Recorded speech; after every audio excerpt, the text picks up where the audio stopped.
Nakahiga si Alfonso sa lumang upuan ng kanilang sala habang kausap sa cellphone ang matalik niyang kaibigan na si Martel. Malalim na ang gabi pero hindi siya dinadalaw ng antok dahil sa kasabikang nararamdaman. Tol, hindi mo maiisip ang nadiskubre ko. Sa Capiz, may baryong hindi na nakatala sa mapa. Ang tawag, Baryo Luntian. Dati daw, ginawang tagwan ng mga Kastila ng kanilang ginto at mga relikya. Ang swerte talaga at hanapon ko to ng lugar na mag-isa. Huwag ka muna maingay sa iba ha. Sa iyo ko lang to ibinalita kaya magmadali na kayo nila Camila at yan James para makapunta rito. Baryo Luntian? Di ba sabi na matatanda, sa Capiz daw ang sentro ng mga aswang? Sigurado ka bang safe sa lugar na yan ha? Talagang diyan mo pa naisipan pumunta ha? Kakaiba ka talaga, tol. Naku, uunahin pa ba natin yung mga aswang-aswang na yan? Pagkakataon na natin to para magkaroon ng malaking break sa pagyaman, tol. Sa bagay. Pero sure ka ba na legit yung sinasabi mong treasure? Baka mamaya gawa-gawa lang yan ng mga taga rin sa Baryo Luntian. Eto naman, kung gawa-gawa lang, bakit may lumang dokumento akong nahukay sa library ni Lola Imelda ko? Nakasulat doon, ang yaman ay nakatago sa lupa ng mga nawalang kayamanan. Sigurado akong totoo to. Kaya nga ako munang nagpunta para makumpirma yung nasabing lugar Biruin mo, tol. Sinunod ko lang yung lahat ng instruction sa lumang dokumento. At yun na nga, wala! Nakarating na ako rito. Mas malaking tulong kung magpupunta tayo rito kaagad-agad. Hindi na muna nagsalita si Alfonso. Patuloy lang siyang nakinig sa mga sinasabi ni Martel sa kabilang linya. Sa pagiging treasure hunter niya sa loob ng ilang taon, ay hindi na bago sa kanya mga kwentong katulad nito na parabang alamat na lang kung tutuusin. Kadalasan, katang-isip na lang talaga at wala silang natutunto na kayamanan. Pero habang pinakikinggan niya ngayon ay tila iba ang tono ng matalik niyang kaibigan.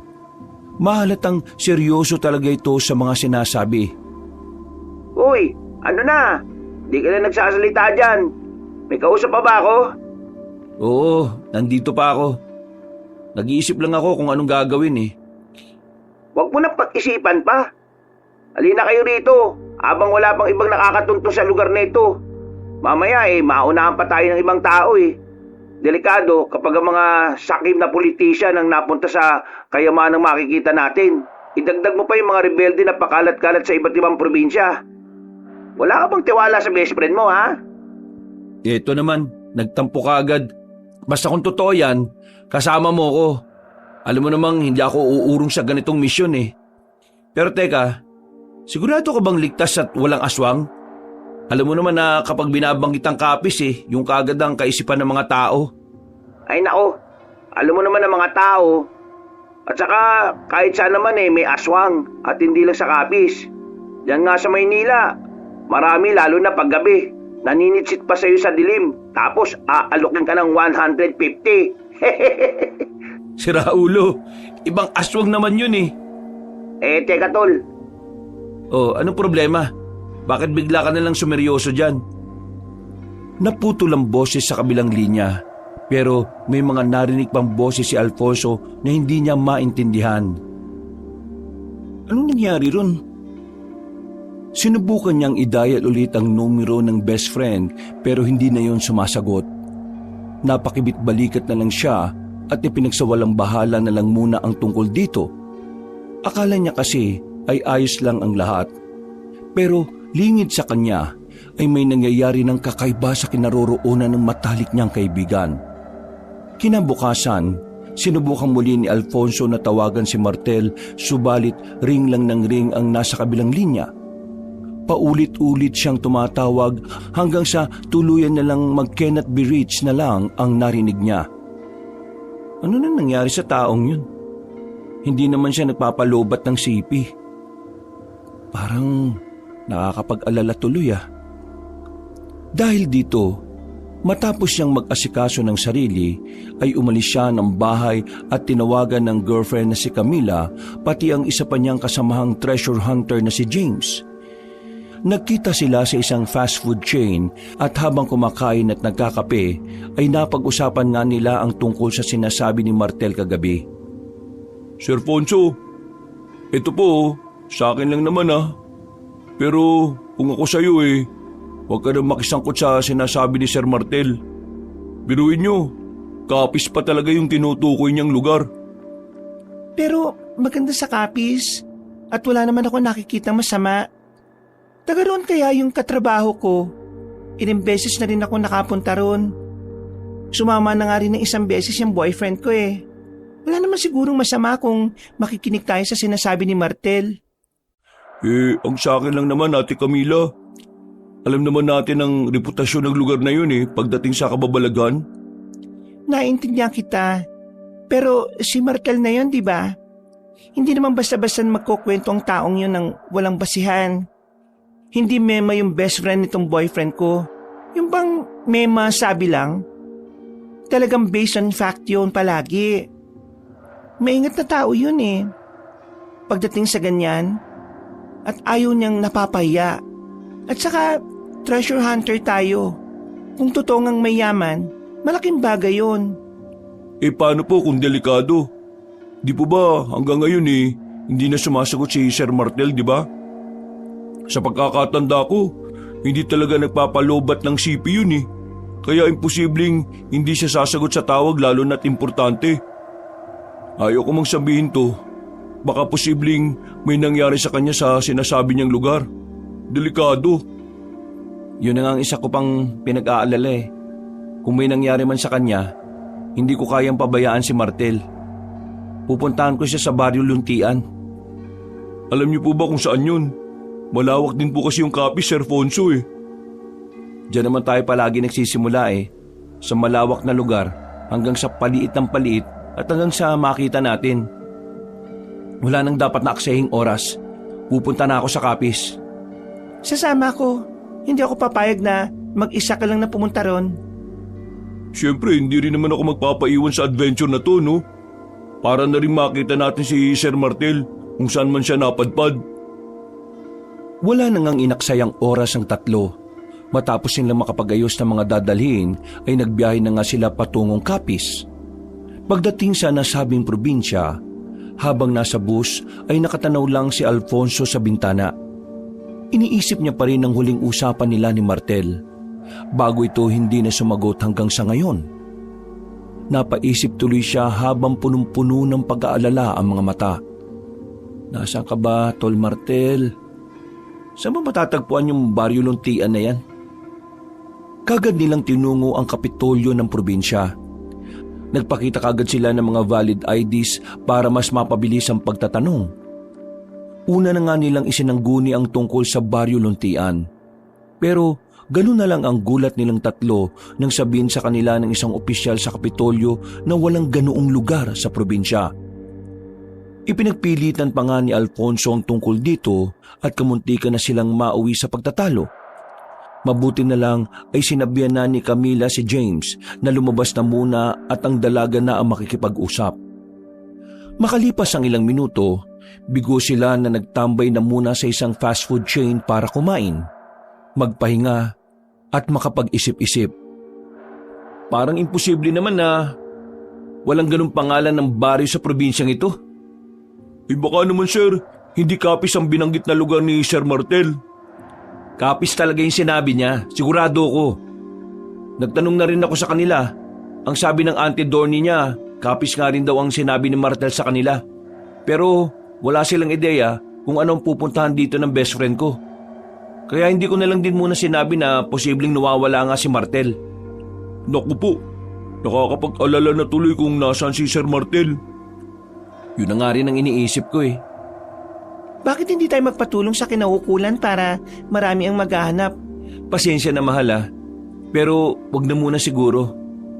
Narinig mo naman yung sinabi ng mga tao sa Kapitolyo. Walang Baryo Luntian dito sa Capiz. Kapag sinabi natin na nawawala rito si Martel, baka ituro lang tayo sa ibang probinsya. Naalala ko rin bigla yung sinabi niya nung gabing yun Hindi raw nakatala sa mapa yung baryo na yun. Sinunod niya lang daw yung instruction sa dokumento ng lola niya Ibig sabihin, mahiwaga yung baryong yun? Parang gano'n na nga. Ang problema lang natin, kung saan tayo magsisimula na tuntunin ang huling lugar na pinuntahan ni Martel. No need na problema about yan, mahal. Nakalimutan niyo na ba na may tracker tayong 4? Connected ang mga GPS natin sa isa't isa? Check niyo yung mga cellphone niyo. Nagulat sila nang sa ipinakitang GPS ni Camila, doon nga ay natunto nila ang huling pinuntahan na lugar ni Martel bago siya mawala. Hindi na sila nag-aksaya pa ng oras. Nagbiyahe na sila kaagad papunta sa isang baryo at doon pansamantalang naghanap ng mauupahan. Napagdesisyonan kasi nilang magtagal doon para mahanap nga ang nawawalang si Martel pati ang nasabing tila mahiwagang baryo ng luntian. Mainit ang sikat ng araw nang bumaba sina Alfonso, James at Camila mula sa sinasakyang jeep kanina. May dala silang tig-isang malaking backpack at ilang kagamitan dahil nga sa magtatagal sila sa nasabing probinsya. Sa tulong ng GPS ay natuntun nga kagad nila ang huling pinuntahan ni Martel na tila liblib na lugar na rin. Grabe, ang haba ng biyahe. Parang natagtag ako ng gusto. Yung puwet ko halos mamanid na nakakaupo eh. Ate Camila, ang dami mong kinain kasi kanini nung nandun tayo sa bayan. Tapos, ang dami mo palang dala ngayon. Ikaw ang pinakamabigat na bitbit sa atin eh. Excuse me, James. Hindi natin alam kung gaano katagal tayo dito, no? Mas mabuti na yung laging maging handa tayo, lalo na tinahanap natin si Martel. Oh, okay. Napailing na lang si Alfonso pero napangiti rin siya kahit iniisip ang matalik na kaibigan. Ilang saglit pa ay inaya na niya ang dalawa. Naglakad sila papunta sa terminal ng tricycle dahil may kalayuan pa pala ang inuupahang bahay ni Martel bago siya mawala. Nagtanong na kagad sila sa tricycle driver at ang sabihin nila ang bakasyon ng liblib ay pinasakay kagad sila. Ilang saglit lang ay tinungo na nga nila ang nasabing lugar. Mga pasado 1:00 ng tanghali nang marating nila ang lugar. Pagkalapag ng mga gamit ay kumain muna sila ulit ng mga dalang pagkain na nabili nila sa kabayanan. Maya-maya pa, habang nagpapahinga sina James at Camila, ay lumabas muna si Alfonso para magmasid sa lugar. Nag-ikot-ikot muna sila sa buong bahay habang humahanap ng clue para makita si Martel. Saan ka ba nagsusuot, Martel? Asan ka ba? Matapos malibot ang buong bakuran, ay naglakad-lakad pa sila hanggang sa makapunta sa ilang kabahayan. Nang makita niya ang ilang kalalakihang nakatambay, ay nagtanong-tanong siya patungkol sa baryo luntian. Pero pare-pareho ang sagot ng mga kalalakihan. Wala rin daw ganoong baryo sa kanilang lugar. Pinakita niya rin ang mukha ni Martel at nakilala yun ng iilan sa kanila.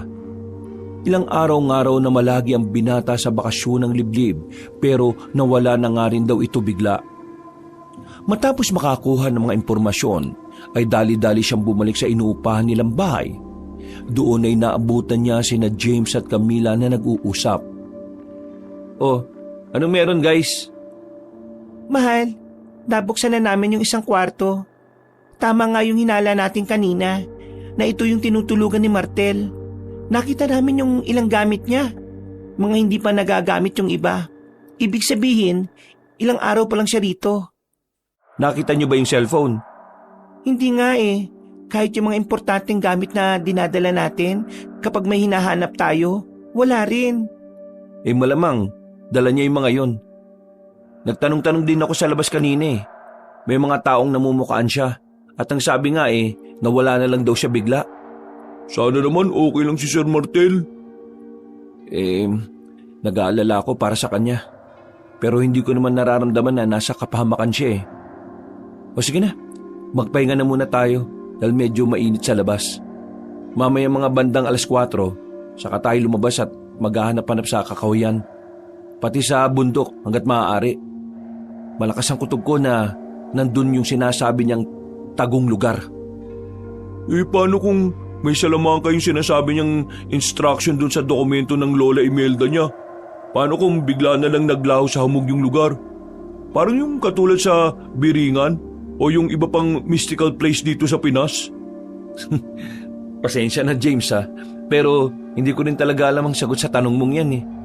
Sana nga ganun yung nangyari. Kung ganun, kailangan natin ng mga paranormal expert. Seryoso ka ba dyan, James? Opo ate, malay natin di ba? Makatulong sila na mahanap kung nasaan si Sir Martel. Napapanood ko kasi sa mga palabas na ganun ang nangyayari. Para mahanap ang kinuha ng mga engkanto o kung anuman, dumudulog sila sa mga paranormal experts. Yan, kakapanood mo ng mga kababalaghan. Mga treasure hunter tayo, no? Hindi tayo into some kind of paranormal experts na yan. Sige na, mamaya na natin pag-usapan yan. Magpahinga na muna tayo para mas makapag-isip. Huwag kang mag-alala, James. Nasa option ko rin naman yung sinasabi mo eh. But for the meantime, matulog na muna tayo. Dahil alam kong pagod din tayong lahat sa biyahe at kakaisip eh. Ganun na nga ang ginawa ng tatlo. Pagkalipas ng ilang oras, pasado 4:30 ay sabay-sabay silang lumabas para magtanong-tanong at maghanap na rin ng clue kung saan na napunta si Martel. Pero katulad ng nauna nang nangyari kay Alfonso, bigo silang makakuha ng iba pang impormasyon. Bukod sa nagsasabing may ilan ngang namumukhaan si Martel, pero walang nakapagsasabi kung nasaan talaga siya huling nakita at bukod dito ay nabigurin silang matunton ang nasabing Baryo Luntian. Dumaan na lang sila sa talipapa at bumili ng makakain para sa hapunan bago bumalik sa bakasyon ng liblib. Habang nagluluto si Camila, nag-usap na muna sila patungkol sa mga dapat gawin. Kung walang nakakaalam ng Baryo Luntian, ano natin hahanapin si Sir Martel? Bukod sa lugar na to wala na po tayong basehan kung saan siya makikita eh. Malaking tulong naman na nalaman natin kung nasaan siya huling natagpuan. Kilala ko si Martel. Siguradong mag-iiwan yun ng mga palatandaan. O kung hindi naman, hindi yun lalayo rito. Ano po yung gagawin natin? Hindi tayo susuko. Kahit anong mangyari, kailangan natin makita si Martel at maisama pabalik sa atin. At kung sakali mang nahanap na niya yung lugar kung saan nandun yung sinasabi niya kayamanan, mas maganda, hindi ba? Sana nga po. At ayos lang talaga si Sir Martel. Sa ganito mga panahon, importante na maging optimistic tayo. Walang dapat po ang pagiging negatibo dahil hindi ito makakatulong sa atin. Napakibit-balikat na lang si James at kasunod nito ay humingi na rin ng tulong si Camila para madaling matapos ang niluluto niyang sinampalukang manok. Samantala, nagmasid-masid naman ulit si Alfonso sa kwartong tinulugan ni Martel. Naghanap pa na ulit siya ng clue hanggang sa makita ang isang lumang notebook. Aba, journal to ni Martel ah. Bakit niya iniwan dito? Lagi niya itong dinadala kapag lumalabas siya. Ay nako, ano kayang nangyari rito? Posible kayang may nanloob sa kanya at nakidnap siya? Binuklat niya ang nasabing journal at pagdating sa kalagitnaan ay nakita niya ang huling sulat doon ni Martel. Ilang araw bago ito mawala, binasa ito ng malumanay ni Alfonso habang nakaupo sa kama. Nararamdaman ko nang makikita ko ang nawawalang Baryo Luntian. Noong nakaraang araw, inumpisan ko ang paggawa ng mga instruction sa lumang dokumento ni Lola Imelda. Success ang una kong ginawa. Kailangan ko na lang sundin ang 4 pang natitira. Parang palagay ko, para siyang hugis bituin kung susumain. Parang susi ito papasok sa Baryo Luntian. Totoo pala talaga. Ang buong akala ko gawa-gawa lang to. Pero totoo talaga.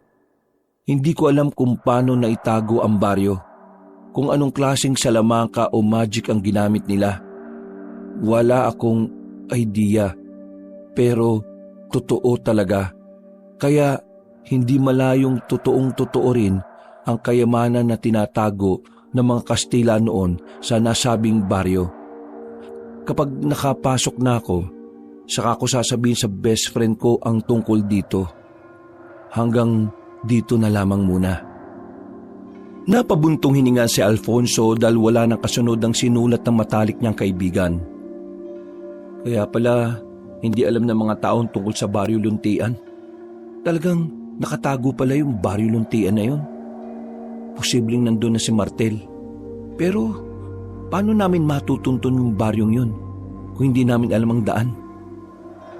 Natigilan na siya matapos makarinig ng tila mga yabag sa labas ng bahay. Tumayo siya at sumilip sa labas pero wala naman siyang nakitang tao roon. Ihip lang ng hangin ang narinig niya kaya hinawi na lang niya ang kurtina paloob at lumabas na ng kwarto si Martel. Nang nasa kusina na, habang naghahapunan ay dinidiscuss niya sa mga kasama ang tungkol sa nabasa sa journal ng matalik niyang kaibigan. Nagulat sina James at Camila matapos kang marinig ang tungkol sa nawawalang baryo ng Luntian. Paano natin siya makikita, Sir Fonso? Kung di naman natin alam yung instruction para makapunta sa Baryo Luntian. Kasi sa pagkakaintindi ko, yung instruction lang dun sa lumang dokumento ni Lola Imelda ang way papunta sa lugar na yun eh. Yun na nga ang nagpapasakit ng ulo ko eh. Paano po kung trap na siya sa lugar na yun at di na niya alam ang daan pabalik? Wag mo nang pasakitin palalo ulo ko, James. Nagsasabi lang naman po ko ng mga posibilidad na pangyayari, sir.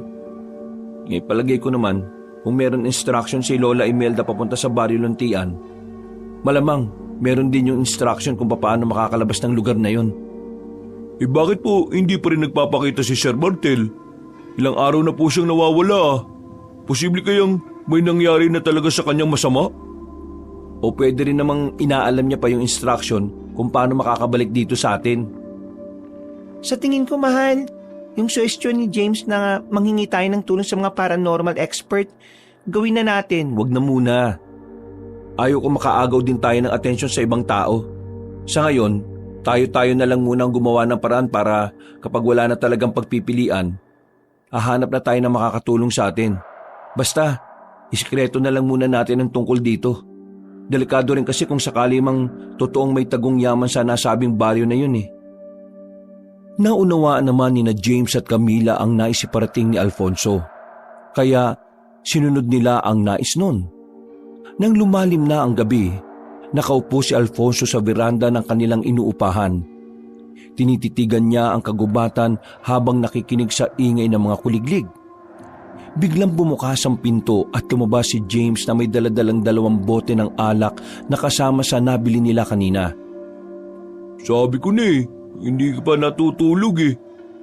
Sir, ito po, 1 bote muna. Hindi ka talaga nawawala ng alak no? Kailangan natin to sir para pampaimbing ng tulog. Sa bagay, tama ka.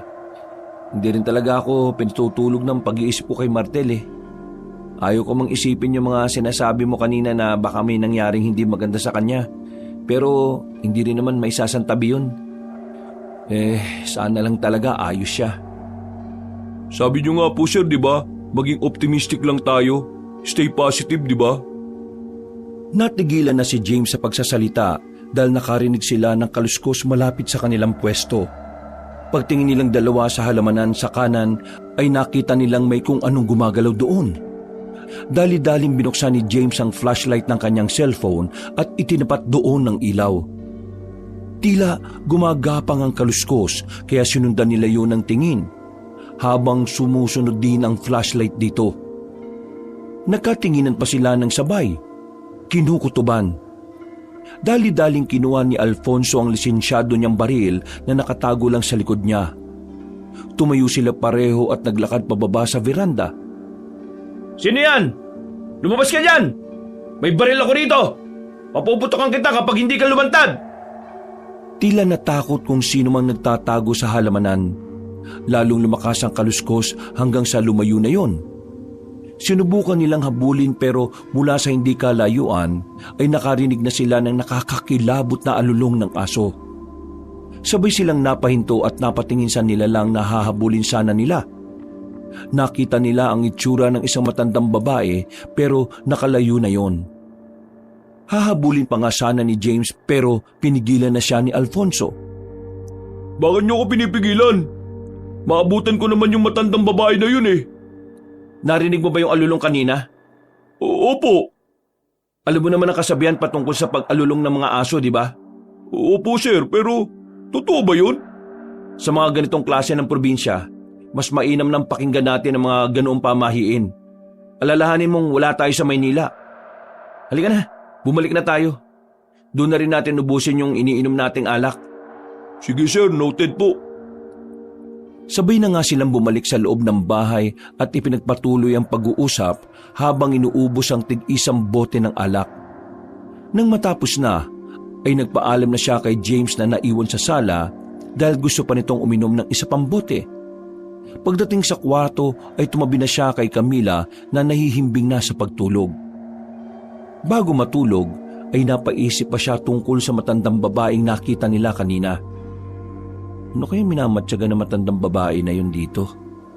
Hindi kaya may kinalaman siya sa pagkawala ng best friend ko? Bukas, dapat makita ko siya. Mahal, matulog ka na. Baga pa tayong pupunta sa gubat para maghanap ng mga clues na magtuturo sa kinaroroonan ni Martel, di ba? O sige mahal, tulog ka na. Tulog na tayo. Niyakap na nga niya ng maigpit ang girlfriend at nakatulog na sila na mahimbing. Kinabukasan, habang nag-aayos sila ng gamit, may biglang kumatok sa pinto. Nang pagbuksan niyo ni James ay tumambad sa kanilang paningin ng isang matandang babae. May kulay abo na itong buhok at nakasuot ng lumang saya at may lumang kahoy na hawak bilang tungkod.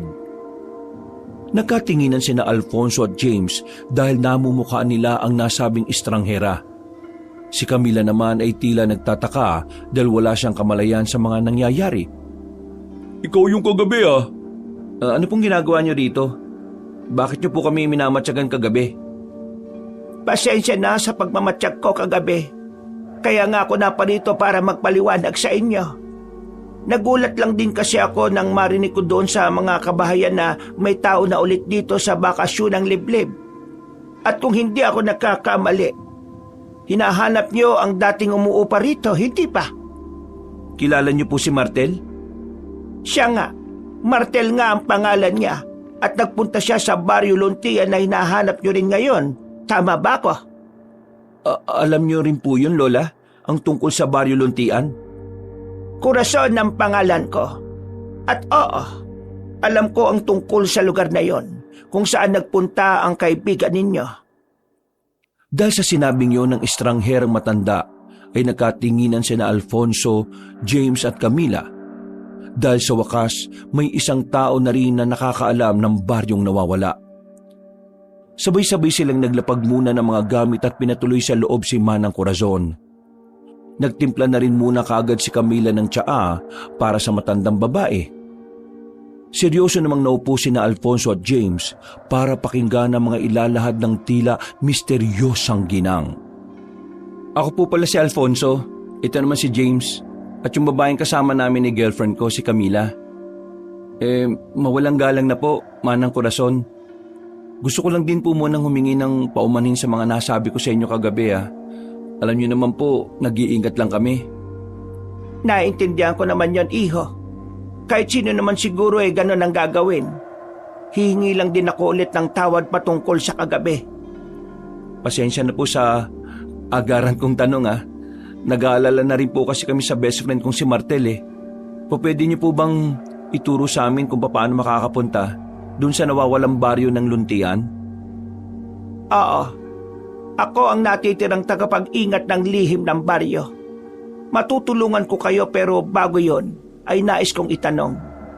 Handa ba kayong harapin ang kapalit? Ano naman po yung kapalit? Baka naman po binubudol niyo lang kami ah. Uunahan ko na po kayo. Mukha lang po kaming mayayaman pero hindi pa kami mapepera. Salamat, iho. Pero hindi naman ako nangangailangan ng pera. Sa Baryo Luntian, nagkalat lang ang ginto, pero hindi to pinapansin ng mga taga roon. Dahil hindi naman lahat ng yaman ay ginto. Nagkatinginan sina Alfonso at James habang si Camila ay kadarating lang at takang-taka habang iniabot sa matandang babae ang tsaa. Dahil kasi sa sinabi ni Manang Corazon ay nakumpirma nila na maraming natatagong yaman ng Baryo Luntian. Kitang-kita ang mga ngiti sa mga mata nila, lalo na kay James na halos magningning na kaagad ng mga mata sa pag-iisip ng ginto. O pwede niyo po ba kaming dalhin sa Baryo Luntian? Kung nasaan ang kaibigan kong si Martel? Kung tutulungan niyo po kami, pangako po na babayaran po namin kayo sa abot ng aming makakaya. Katulad nga ng sinabi ko kanina, tutulungan ko kayo. Pero meron itong kapalit. Huwag kayong mag-alala dahil hindi ko kailangan ng pera o kahit na anong meron kayo. Kung ganun po ano pong kailangan nyo? Kailangan ko ng kaunting sariwa ng dugo ninyong tatlo. Po? Sariwang dugo? Ano naman pong gagawin nyo sa dugo namin? Huwag kayong matakot at huwag niyong masamain ang hinihingi ko. Ang patak ng dugo niyo ang isa sa kailangan para makapasok sa nawawalang baryo. Sinabi ko na kanina na ako ang natitirang tagapag-ingat ng baryo at para mabuksan ang lagusan ay kailangang gawin ng isang importanteng orasyon. Ang orasyon ay nangangailangan ng dugo ng mga papasok sa Baryo Luntian. Ganun po ba? Kung yung pong requirements, handa po akong magbigay ng dugo ko para makapasok na sa Baryo Luntian at makita ko ng best friend ko. Ako rin, excited na akong makita ang makinang na nawawalang baryo. Kung ganun, pwede na nating simulan kahit anong oras? May tanong lang po ako sa inyo, Manang. Bakit niyo po kami tinutulungan? At nakakapagtaka lang dahil wala kayong hinihinging kapalit. Magandang tanong yan, Ineng. Gusto ko lang na makuha niyo na ang kaibigan ninyo. Ayaw ko na rin may nagtatagal sa Baryo Luntian, lalo na sa mga katulad ninyo. Kung ganun alam niyo po na mga treasure hunters kami? Oo. Marami-rami na rin ang mga katulad niyong naganap sa Baryo Luntian pero kayo lang ang pinahintulutan ko. Hindi dahil sa gusto ko, kundi dahil ang kaibigan niyo. Kailangan niyo na siyang isama pabalik. Sinabi niyo po kanina na maraming ginto sa Baryo Luntian. Okay lang po ba kung kukuha kami ron? Siyempre naman, okay na okay lang yun, di po ba? Napapaismid lang ng ngumiti si Manang Corazon. Kaya tila mas lalong nagduda si Camila sa ikinikilos ng kanilang kausap. Iba talaga ang kutob niya sa matandang babae. Pakiramdam niya ay maiba itong pakay sa kanila. Ngumiti si Manang, ibig sabihin pwedeng-pwede natin kunin ang mga ginto. Ito na yung break natin. Tama si Martel, sir. Yayaman na tayong lahat nito. Tara na, at nai-excite na ako. Sigurado po ba kayo naligtas ang baryong yon? Ate Camila naman, anong klaseng tanong yan? Mapupurnada pa tayo nito kapag nagkataon Pasensya na po sa tanong ko pero nagtataka lang ako dahil bakit hindi na lang po kayo mismo ang nagpabalik sa kaibigan namin kung talagang okay lang siya? Naiintindihan ko ang sinasabi mo, Iha. Pero dahil sa mga kayamanan na meron ng baryo, sa tingin mo ba papayag na umuwi kagad ang kaibigan niyo? Sa tingin ko, kayo lang ang may kakayahang makapagpabalik sa kanya. Naiintindihan ko rin naman kung hindi kayo maniniwala. Pwede na akong umalis ngayon. Pero kung magbago na ang isip niyo hanapin niyo lang ako sa gubat. Sige po, pag-uusapan po muna namin ang tungkol dito. Hindi kasi kami basta-basta na lang pwedeng magdesisyon lalo na't nararamdaman kong hindi basta-basta ang Baryo Luntian na sinasabi niyo Sige, naiintindihan ko. Aalis na muna ako para makapag-usap na kayo. Papaalalahanan ko lang kayo na mabilis ang pagtakbo ng oras at hindi natin alam kung ano ang nasa nawawalang baryo. Kaya sana, mapag-isipan nyo na ng mabuti. Maraming salamat sa tsaa. Pag-alis ng matandang babae ay tila nagmaktol si James habang si Alfonso naman ay napapaisip. May punto rin naman kasi ang girlfriend niya kahit gustong-gusto na niya talagang mapuntahan ang Baryo Luntian. Ano ba naman yan, Ate Camila? Bakit mo naman sinabi yun sa matanda? Paano na lang kung magbago ang isip niya na hindi tayo tulungan? E di matatrap na ng tuluyan si Sir Martel sa Baryo Luntian. Huwag kang umasa na parang concern ka talaga kay Martel ah. Kitang-kita ko sa mga mata mo na parang kumikinang naginto lang ang habol mo. Kaya nga po tayo naging treasure hunters, di ba? Para saan pat hindi tayo makaka-interes sa ginto? Yung palay na po mismo lumalapit sa atin eh oh. Inaayawan niyo pa? Hindi sa inaayawan ko. Hindi ko lang makita yung sense ng pagtulong niya na walang kapalit. Siguradong may ibang plano yung matandang yun eh. Nararamdaman kong hindi yun maganda. Eh paano po pala ate kung mali yung pakiramdam niyo na yan? Eh di ano na mangyayari kay Sir Martel doon sa baryo? Hahayaan na lang ba natin siya? Wala naman akong sinabing hahayaan na lang natin siya eh. Kaya nga tayo nag-uusap-usap ngayon. Eh Sir Fonso, ano na po plano niyo? Ginto na yun oh. Baka kapag nagbago pa yung isip ng matandang estranghera na nagkakawang gawa eh, baka maging bato pa yung ginto. At hindi na natin makita si Sir Martel. Tama na. Bigyan niyo muna ako ng katahimikan. Kahit saglit lang, para makapag-isip-isip naman ako. Kumalma lang din muna kayo ha, kayong dalawa. At huwag kayong magtalo, okay? Eh sir, huwag na natin patagalin ang pag-iisip. Narinig naman natin yung sinabi ni Manang Corazon na tumatakbo ang oras.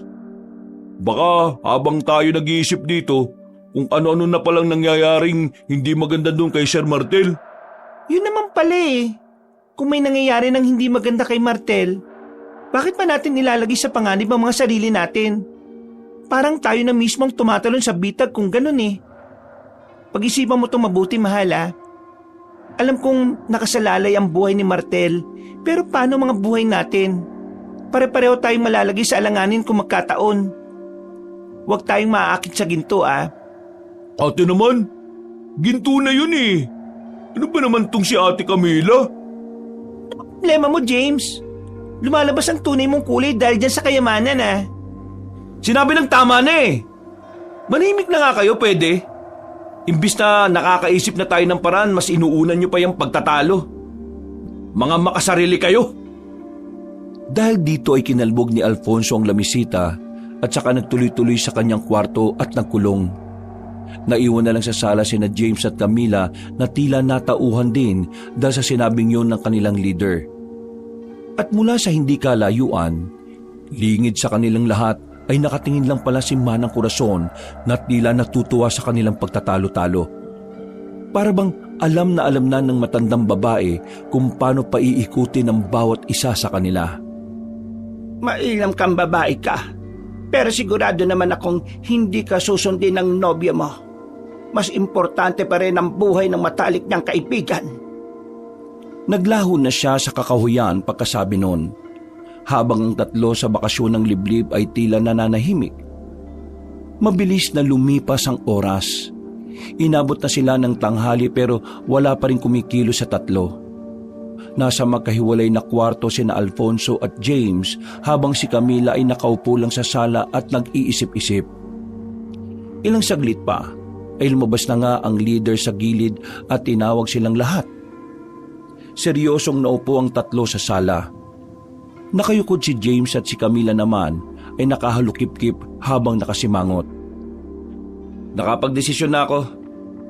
Ako na lang ang pupunta sa Baryo Luntian. Ha? Anong ikaw lang? Para wala ng gulo. Pero kung yan ang desisyon mo, sasama ako. Kahit sa ayaw o gusto mo, sasama ako dahil desisyon ko naman to. Ako rin sir, sasama ako. As usual, sasama ka dahil sa ginto, hindi para makita si Martel. Isipin mo na gusto mong isipin sa akin ate. Wala na akong magagawa dyan. Kung magtatalo na naman kayong dalawa, ako na lang talaga pupunta sa kakahuyan, sa bahay ni Manang Corazon. Dahil dito ay natigilan na ang dalawa. Wala na silang nagawa kundi ang sumunod sa pag-aayos ng mga sarili. Kumain lang din muna sila at bago mag-alas 5 ng hapon ay tinahak na nila ang kakahuyan. Inabot din sila ng higit 15 minutos bago matunto ng barong-barong ni Manang Corazon. Tumambad kagad sa kanila ang matandang babae na nakangiti. Wala namang imik si Camila na nag-oobserba lang habang pumapasok sila. Buo na ba ang desisyon ninyo? Opo, Manang. Kung ganon, pumasok kayo sa loob at ipapaliwanag ko na mabuti. Pumasok na nga sila sa loob ng kubo ng matandang ginang. Doon ay bumungad sa kanila ang iba't ibang klase ng mga halamang gamot na nakalagay sa maliliit na paso. May ilan ding mga iba't ibang uri ng buto na nakasabit sa kahoy na pader at ilang likido na nakalagay sa tila nilulumot na garapon.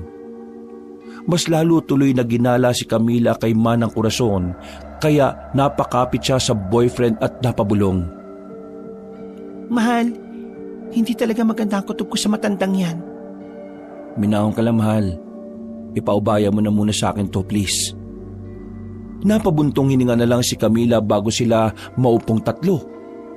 Ilang saglit pa ay ipinaliwanag na nga ni Manang Corazon ang mga gagawin nila.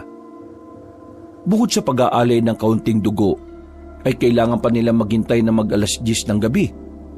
Ayon kasi sa matandang babae, ay ito raw ang tamang oras para isagawa ang ritual. Dahil tuloy doon, ay nagtagal pa sila sa barong-barong at marami silang nalaman na katauhan ni Manang Corazon. Bukod nga sa siya ang natitirang tagapagbantay sa lagusan ng nawawalang baryo, ayon pa sa kanya ay galing sila sa lahi ng mga babaylan. At noong panahon ng mga Kastila, sa pinagsama-samang Salamangka at Karunungang Itim, ay naitago nga ang baryo Luntian kasama ng ilang yaman katulad ng ginto. Ginawa ito ng mga tao roon dahil para makaligtas sa gerang nagaganap. Hindi ito lubos mapaniwalaan ng tatlo. Lalo na nang malaman nila na may mga tao pang nabubuhay hanggang ngayon sa baryong tinutukoy na matandang babae. May halong kaba at pagka-excite tuloy sa puso ni Alfonso. Habang kitang-kita pa rin sa mga mata ni James ang pagnanasa sa kayamanang nakatago sa nawawalang baryo. Kaya sa tuwing mapapalingon sa kanya si Camila, ay napapaismid na lang ang dalaga dahil alam niya ang hangarin ng puso ng malusog na binata. Napabulong na lang tuloy siya sa sobrang pagkadismaya sa kakilala. Napaisip din siya dahil nga sa mga taong nasa baryo Luntian. Kung hanggang ngayon ay nandun pa rin ang mga tao sa baryong yon, ibig sabihin ba nito matagal na silang nabubuhay? Paano nangyari yon? Sigurado kung may nangyari sa kanila na hindi pa sinasabi sa amin na matandang to. Sa dami ng mga napag-usapan ay hindi nila namalaya ng pagtakbo ng oras. Sumapit na nga ang alas 10 ng gabi. Tahimik na ang paligid at tanging huni ng mga kuliglig at kaluskos ng dahon ang maririnig. Nasa gitna ng sala sina Alfonso, James at Camila. Kasama si Manang Corazon na nakaupo sa lumang silyang kahoy. May hawak ang matandang babae na kapiraso ng papel na puno ng ukit na simbolo. Nakalabas at nakasindi na rin sa mesa ang ilang kandila na siya ring inilagay na matanda. Nandun na rin ang maliit na patalim na siyang gagamitin nila sa paghihiwa sa kaliwang palad bilang parte ng ritual. Makinig kayo. Katulad ng sinabi ko kanina, ang patak na mga dugo nyo ang magsisilbing pagkilala sa inyong pagtawid. Pero hindi ibig sabihin nito ay ligtas na habang ginagawa natin ito. Ang daan patungo sa baryo Luntian ay hindi simpleng kalsada lang. Nakatago ito sa pagitan ng dalawang mundo. Ang mundo ng mga buhay at ang mundo ng mga nilimot. Ang makakatawid lamang ay ang makikinig at susunod sa orasyon na gagawin natin. Kapag naligalig kayo sa mga espiritu o demonyong nasa pagitan ng daan, hindi ko na kayo sagutin. Katulad ng sinabi ko kanina, ituon nyo lang ang sarili sa pagtawid sa lagusan kapag nakabukas na ang daan. Mahal, sigurado ka na ba talaga rito? Pwede pa tayong umatras. Iba talaga ang kutob ko Pasensya na, mahal, pero hindi kita mapagbibigyan ngayon. Alam mo naman kung gaano kaimportante sa akin si Martel. Hindi ko lang siya basta best friend. Kapatid at kapamilya ko na siya. Alam mo naman ang naging sitwasyon ko noon, di ba? Na sila lang ang kumupkup sa akin. Kaya sana maintindihan mo ko, mahal. Naintindihan ko naman yun eh. Pero nag-aalala lang talaga ako, mahal. Umawa ka lang ng maigpit sa kamay ko, mahal. Sabay-sabay tayong papasok. Hindi kita iiwan, promise. Ihandaan niyo na ang inyong mga sarili. Kapag sinimulan ko na ang orasyon, sigurado kong may mga lilitaw na hindi niyo maiintindihan. Huwag kayong lalapit. Huwag kayong bibikas ng kahit na anong salita maliban sa mga ituturo ko. Kapag may isa sa inyong pumalya, siguradong tatangayin kayo ng mga elemento sa pagitan ng lagusan at hindi na kayo makakabalik pa. Dahil sa sinabing yun ni Manang Corazon, ay lalong kumabog ang dibdib ni Camila. Pakiramdam niya sa bawat salita ng matandang babae ay may bigat na parang bumabalot sa kanilang tatlo. Nang masiguro na handa na ang lahat, ay inilabas na ng babaylan ng 4 na kandilang itim at sinindihan. Iniligay niya ito sa 4 na sulok ng lamisita kasamang iba pang mga kandilang naroon na. Umaningaw-ngaw ang himig ng malamig na hangin kahit nakasara ang mga bintana. Damang-daman nila ang kakaibang enerhiya na may dalang kabigatan. Lalong napahigpit ang kapit ng kamay ni Camila sa kanyang boyfriend. Si James naman ay tila nanginginig pa rin ang mga mata dahil sa pagka-excite na makita ang kayamanan sa Baryo Luntian. Nagsimula ng kumumpas sa hangin si Manang Corazon. Pagkalaon ay mas lalong tumindi ang lamig sa kapaligiran. Sinimulan na niya ang pagbibigkas ng orasyon. Mga kakaibang salita na siya lang ang nakakaunawa. Dahil dito ay tila mas tumindi ang bigat ng kapaligiran. Damang-daman nila ang mga yon na parang sila'y hinahatak na matinding gravity pababa.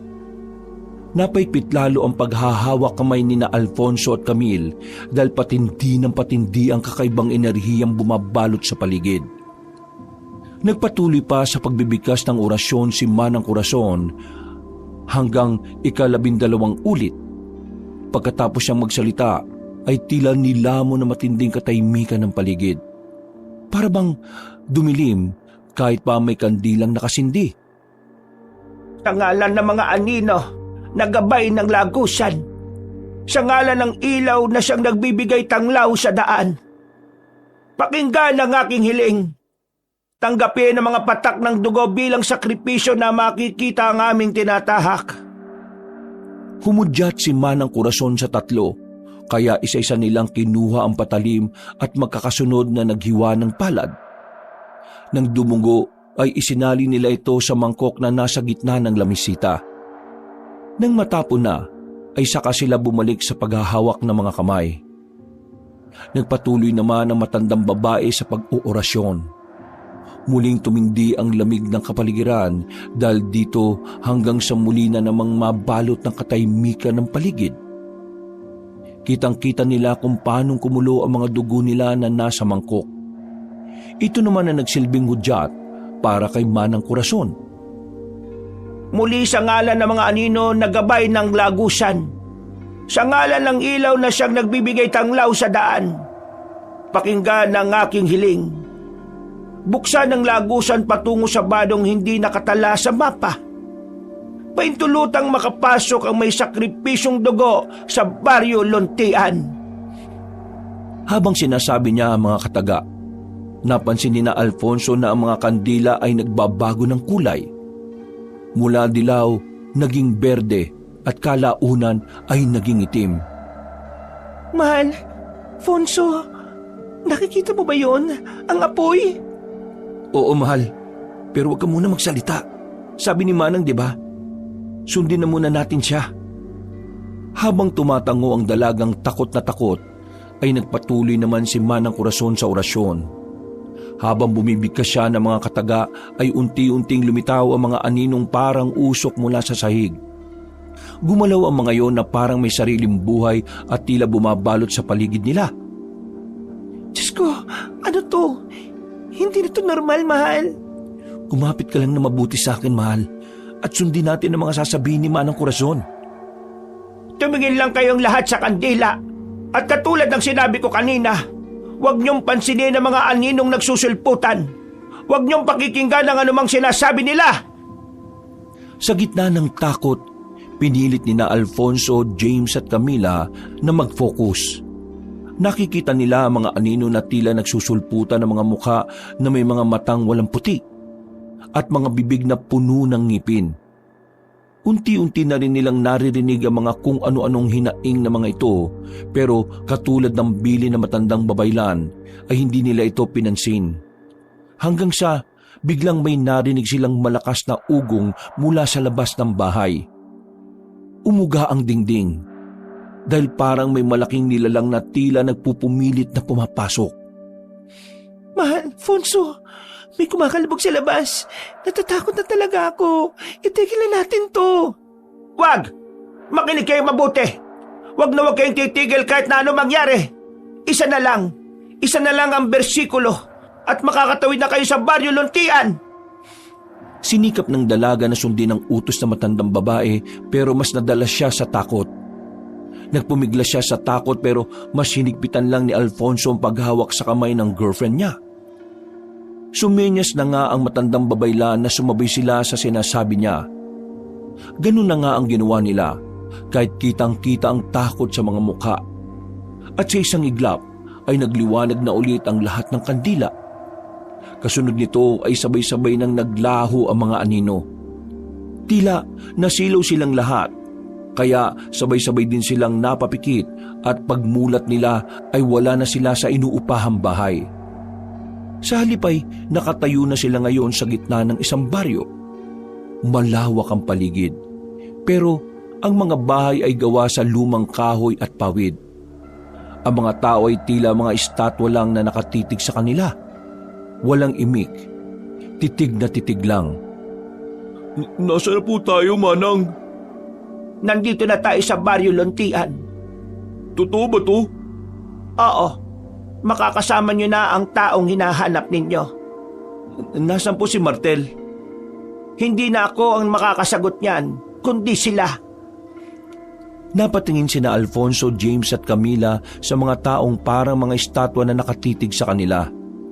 Dahil din dito ay nakaramdam sila na matinding pagkailang. Kakaiba kasi ang tingin ng mga taong yon na parabang sinusuri ang buo nilang pagkatao pati ang kaluluwa. Balak na sana magtanong ni Alfonso pero tila tumalim ang tingin ng mga taong nasa harapan nila.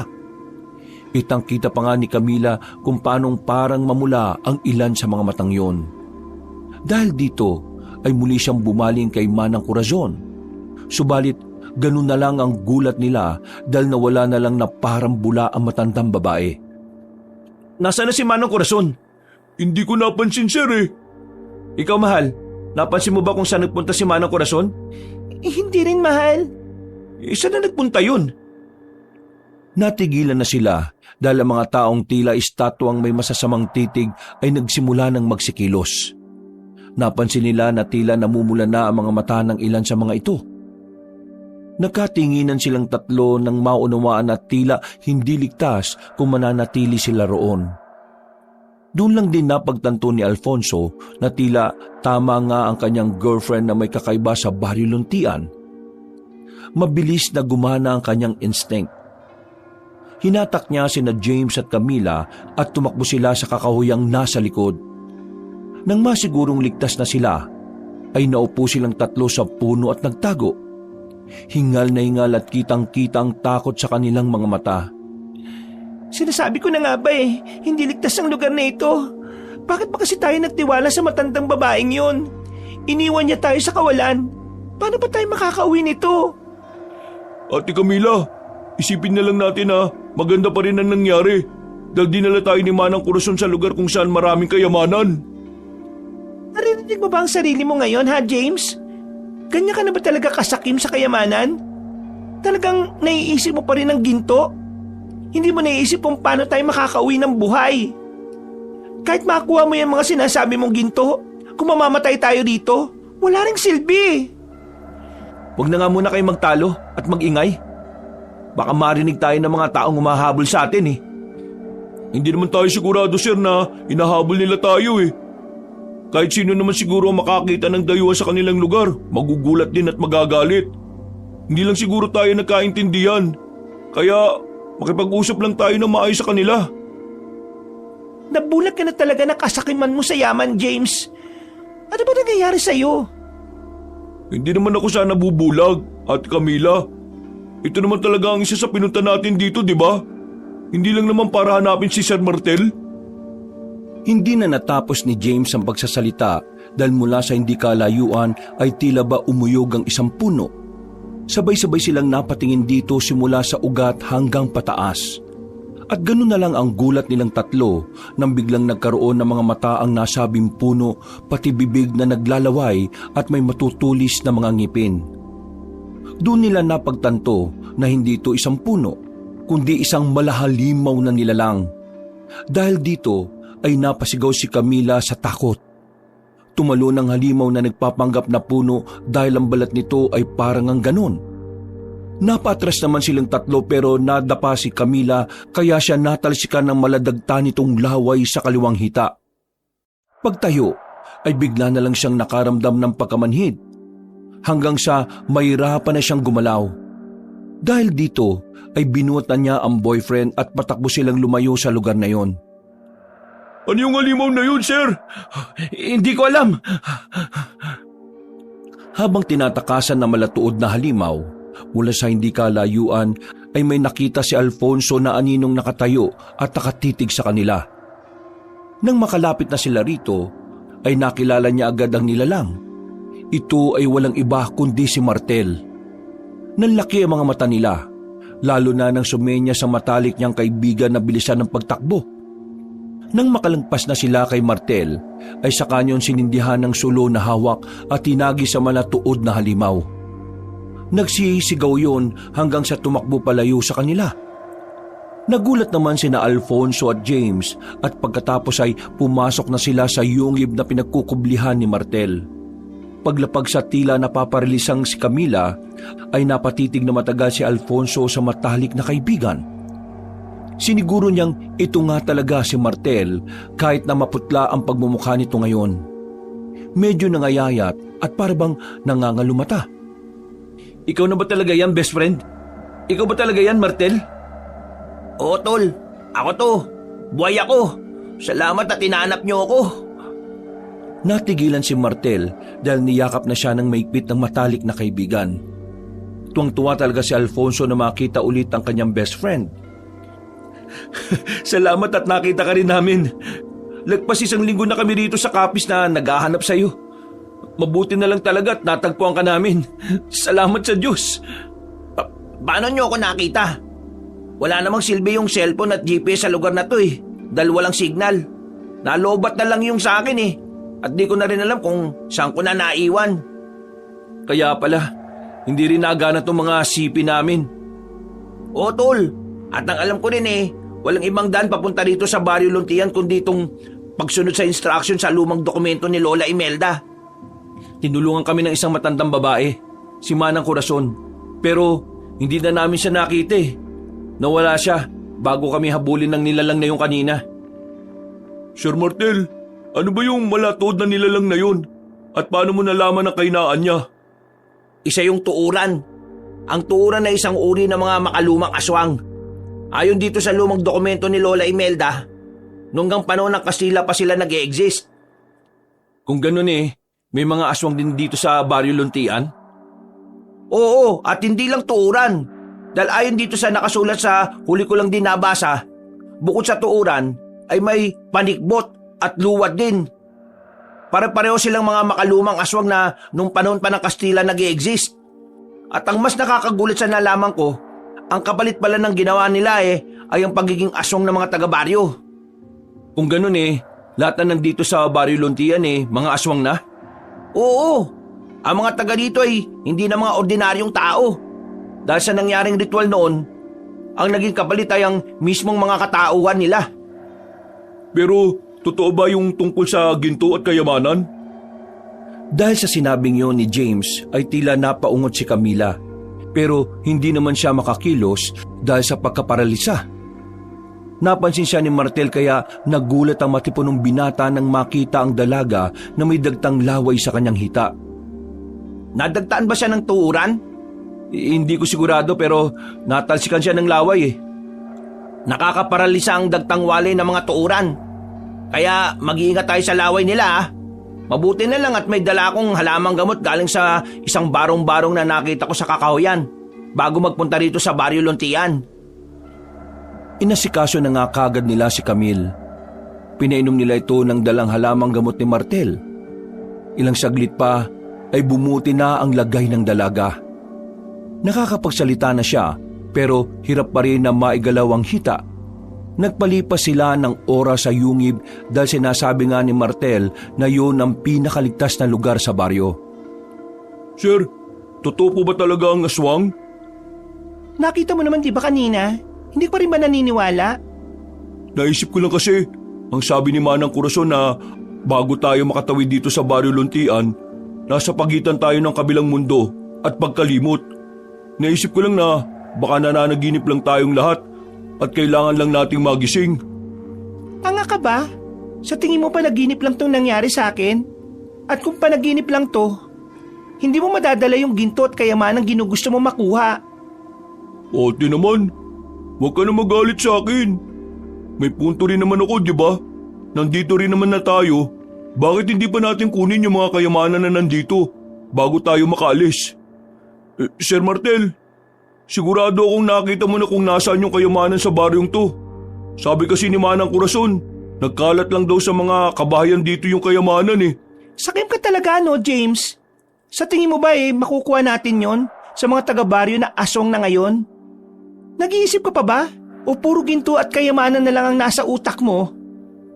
Martel, kung nakapunta ka sa lugar na ito, dahil sa pagsunod mo sa instruction sa dokumento ni Lola, sigurado naman na may instruction din dyan para makabalik tayo. Oo, pero pasensya na Camille dahil hindi ganun kadali eh. Nung pumasok ako dito, kinailangan ko magsakripisyo ng isang buhay na hayop, pati ng patak ng dugo ko. Huli ko na lang din nabasa yung tungkol sa kung paano makakalabas dito sa Baryo Luntian eh. Kung hayop lang naman ang kailangan, kukuha lang tayo sa gubat o dun sa baryo. Tapos magpatak tayo ng mga dugo natin. Pero iba na ang patakaran kapag paalis ka na sa Baryo Luntian. Ha? Anong ibig mo sabihin? Hindi na hayop, kundi tao na mismo ang kailangang isakripisyo. Ito pala ang dahilan kaya namatay ang Lolo Marcos ko. Ito yung nakatala rito sa lumang dokumento ni Lola Imelda. Nagulat ang lahat sa kanilang narinig. Hindi sila makapaniwala na ganun pala ang kapalit kapag ninais mong makalabas sa nawawalang baryo ng Luntian. Pasensya na dahil naudyukan ko pa kayong magpunta rito. Kung hindi dahil sa akin hindi rin kayo malalagay sa alanganing lahat. Naku, wag na tayo magsisihan pa. Sigurado ko na may iba pang paraan. Ang kailangan natin ay mahanap si Manang Corazon. Dahil sigurado kong alam niyang ligtas na daan palabas sa baryong to. Sa ngayon, magpahinga na muna tayong lahat. Ligtas naman ang lugar na ito, hindi ba? Bukas, magplano tayo kung paano makakapuslit sa baryo na ito. Hanapin natin ang matandang babaylan at sisiguraduhin ko sa inyo na makakabalik tayo sa atin ng ligtas at buhay. Walang may iwan. Yes sir, patigin to Napaismid na naman si Camila dahil inis na talaga siya sa inaasal ni James. At katulad ng napag-usapan, nagpahinga na nga muna sila sa yungib na yon. Nagsalitan sina Alfonso, Martel at James sa pagbabantay habang si Camila ay nagpapahinga para makabawi ng lakas dahil sa pagkaparalisa. At mabilis na lumipas ang oras. Kinabukasan, sabay-sabay silang nagising dahil sa tila masasayang huni ng mga ibon sa labas ng yungib. Pagsilip nila roon ay parabang normal lang ang kapaligiran. Pinagsaluhan nila ang natitirang dilata na dala ni Martel noong nagpunta siya sa lugar na yon. At habang kumakain, ay pinagplanuhan na nga nila ang gagawin. Mabuti na lang talaga. Sa ilang araw na pananatili ko sa lugar na ito, nakakabisado ko na rin ang baryo. Kung ang hinahanap natin ay yung sinasabi mong matandang babae, posibleng makita natin siya sa kapilyang nasa pinakasentro. Ilan lang naman ang nakita kong kabahayan na nandun sa paligid ng kapilya Meron din ako nakitang kulungan ng baka at kambing doon na pwede natin gawing pamain para mabulaho silang lahat.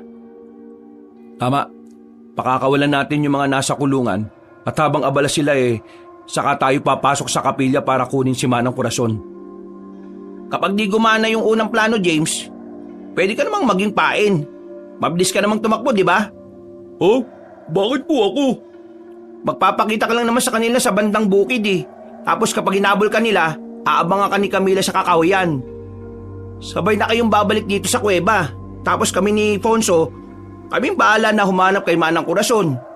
Gagawin lang naman natin to kapag hindi umubra yung una nating gagawin eh. Paano kung mag-transform sila sa pagiging aswang? Huwag kayong mag-alala dahil hindi naman sila magpapalit sa anyo kapag umaga eh. Tuwing gabi lang sila nagiging aswang. Kaya dapat, bago kumagat ang dilim, magawa na natin ang misyon natin. Sa tagal na nila sa lugar na to, siguradong sabik na sila sa sariwang dugo at karne ng tao. Kaya kailangan na natin makali sa lalo madaling panahon. Paano po kung parehong hindi gumana yung mga plano natin? Paano po kung ang solusyon lang talaga ang nakalagay dyan sa lumang dokumento ni Lola Imelda? Gusto mo bang makauwi o gusto mong magpaiwan dito? Gusto ko baka uwi. Di sumunod ka na lang sa plano at yung sinasabi mo, pag-iisipan na lang natin yan kapag wala ng ibang paraan. Wala namang umimik sa kanila. Pagkatapos ng pag-uusap na yon, ay sinunod na nga nila ang usapan. Sinimulan nila ang plano eksakto 12:00 ng tanghali kung saan sinasabi ni Martel na nagpupuntang araw ang mga taga-baryo sa kapilya para sa isang ritual na pananalangin. Nakaantabi lang sina Camila at James sa kakahuyan na malapit sa bukid. Para kapag pumalpak ang unang plano ay saka na sila kikilos. Samantala, nagpunta na nga ang mag-best friend sa bandang kapilya. Habang walang tao ay tinungo nila ang kulungan ng mga manok, baka at kambing. Binuksan nila mga ito at binugaw mga hayop na naroon. Maya-maya pa, habang abala ang lahat sa kapilya, ay narinig na nga nila ang ingay ng mga hayop sa labas. Nang mapasilip ang mga tao sa kapilya sa bintana, ay nakita na nga ang nangyayari. Nag-utos ang namumunong si Mang Ordo sa ilang kalalakihan na lumabas para ikulong ulit ang mga hayop na nakakawala. Sinamantala na nga nina Alfonso at Martel ang pagkakataon. Nagtungo sila sa likurang bahagi ng kapilya hanggang sa makita nila ang pintuan dito. Dahan-dahan nilang itong binuksan at saka maingat na pumasok. Ako nang papasok, tol. Dahil ako nakakakilala kay Manang Corazon eh. Okay, sige. Ako naman bahala rito mag-lookout. Mag-iingat ka, tol ha. Kung kailangan mo ng tulong, tawagin mo kaagad ako. Oo, tol. Nagmadali na nga si Alfonso sa pagpasok sa loob ng maliit na kapilya. Sinuyod niya ang 2 silid sa likuran pero wala siyang nakitang tao.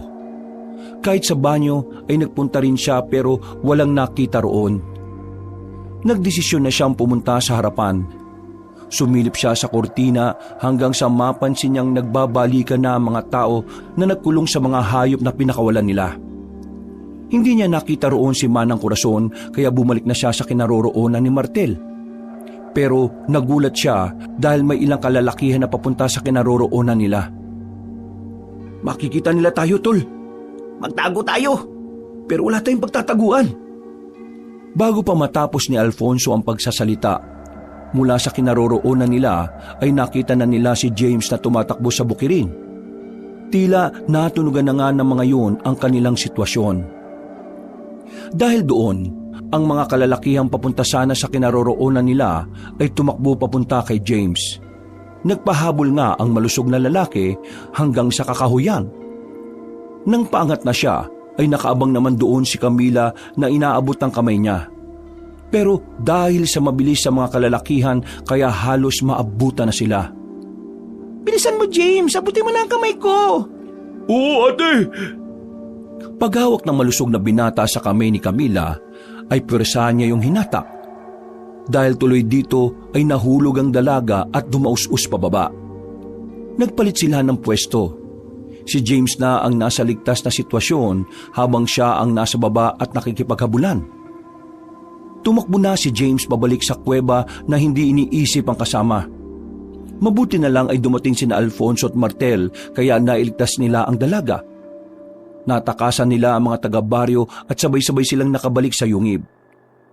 Pagkakita ni Camila kay James ay galit na galit siya dito na gusto niyang saktan ang malusog na binata. Pero pinigilan siya ng 2 lalaki. Sinadya mo akong hatakin para ako malagay sa alanganin, no? Ate naman, bakit ko naman gagawin yun sa'yo? Grabe ka naman kung makapambintang. Matagal mo na akong kilala. Sa tingin mo magagawa ko yun? Sa tagal ko na nga pagkakakilala sa'yo, di ko sukat akalain na ganyan ka pala. Hindi ka lang sakim eh, makasarili ka rin. Bakit ba inis na inis ka sa akin, Ate Camila? Hindi naman ako yung gusto mapunta rito, di ba? Bakit parang ako sinisisi mo? Tama na yan. Hindi yan makakatulong sa atin. Tumahimik na nga sina James at Camila habang sina Alfonso at Martel ay nag-iisip ng paraan kung paano makakalis sa lugar na yon nang ligtas silang apat. Sumasakit ang ulo ko kakaisip eh. Nasa kaya nagtatago yung matandang yun? Kailangan pa nating magalugog sa baryo habang sikat pa ang araw. Mga kasama, medyo risky itong gagawin natin pero kailangan nating maghiwa-hiwalay para mas mabilis na mahanap yung sinasabi niyong matandang babae. Kung sino una makakita sa kanya, maghanap kaagad ng makakasama para makatulong at makagawa kaagad tayo ng plano para maisama yun dito sa kuweba. Wala na tayong dapat sayangin na oras dahil kapag kumagat ang dilim, siguradong mas mahihirapan tayo dahil mag-aanyo na silang aswang. Dahil sa planong yon ay kumilos na nga agad silang apat. Nagiwahiwalay silang bumalik sa baryo at nagmasid-masid hanggang sa sumapit na ang 5:30 ng hapon. Eksakto naman na natunto ni James ang kinaroroonan ng mga nakatagong yaman sa baryo.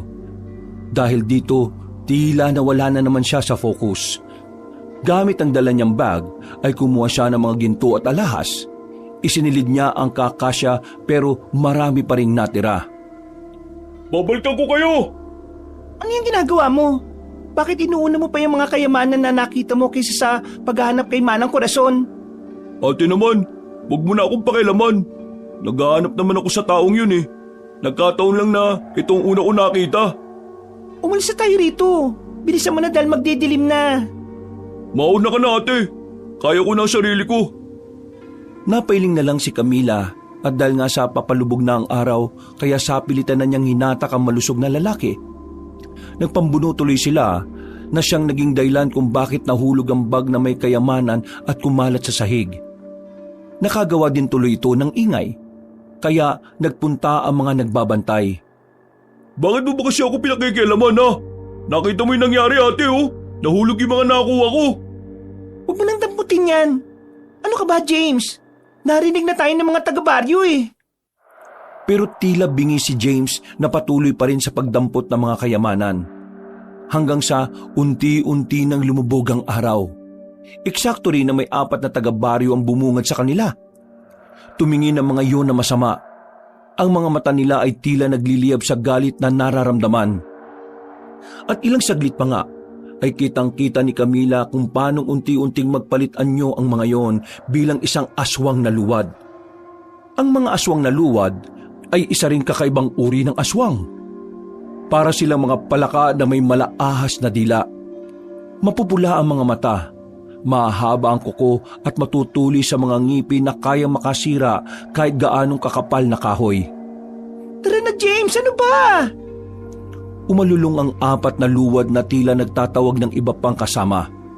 Dahil dito ay narinig na rin nina Alfonso at Martel ang nangyayaring gulo, kaya pumunta sila sa lugar. Nang makita nilang nalagay na sa alanganin sina James at Camila, ay kaagad silang sumaklolo. Mabuti na lang talaga at naituro na ni Martel sa matalik na kaibigan ang mga gagawin at panlaban sa aswang. Kaya madali nilang nalabanan ang 4 na luwad. Pero hindi naman nila napatay ang mga ito dahil dumating na si Mang Ordo na nasa anyo ng pagiging isang aswang na panikbot. Ang panikbot ay isang uri ng makalumang aswang na parang anyo ng isang paniki pero may malaahas itong buntot. At katulad nga rin ng ahas, makamandag ito at nakakamatay kapag ikaw ay natuklaw. Camila! James! Umalis na kayo dyan! Bilisan nyo!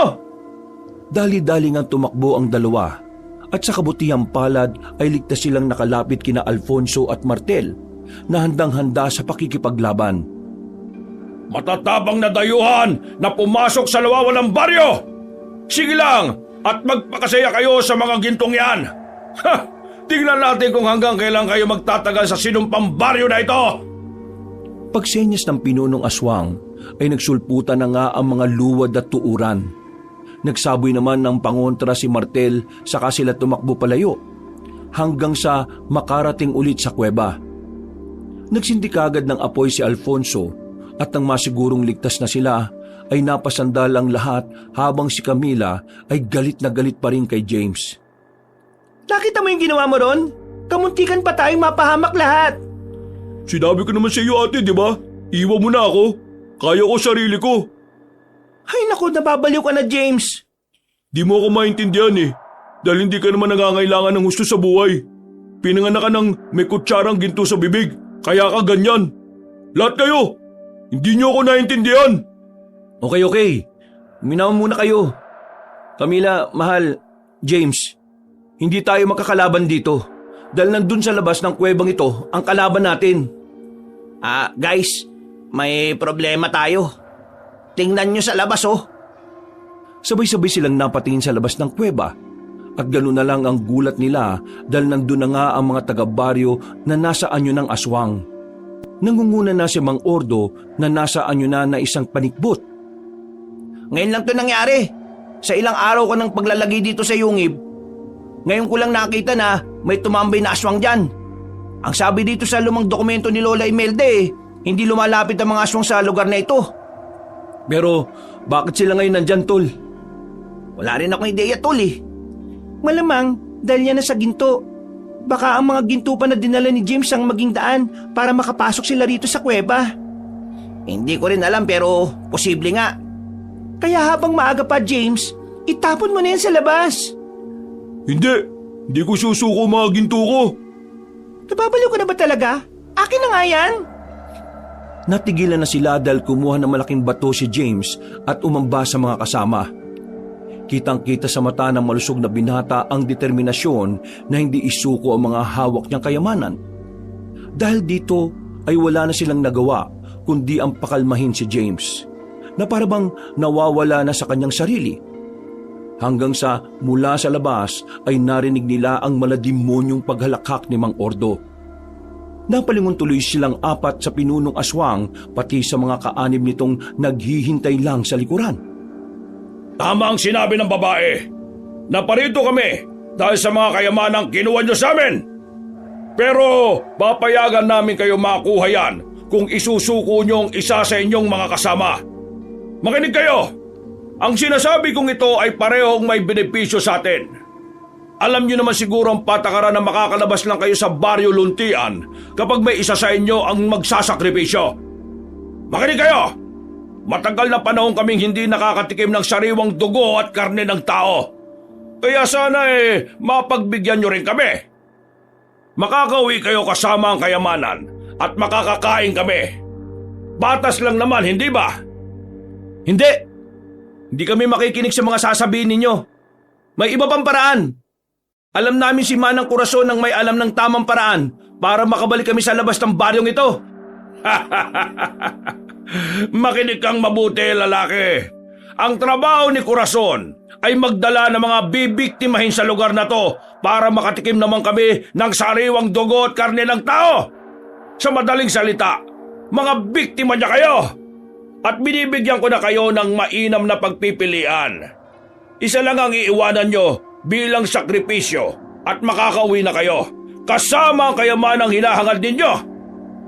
Dahil dito ay napatingin si Alonso sa mga kasama. Wala siyang gustong isuko kahit pa si James na nasilaw na sa kayamanan.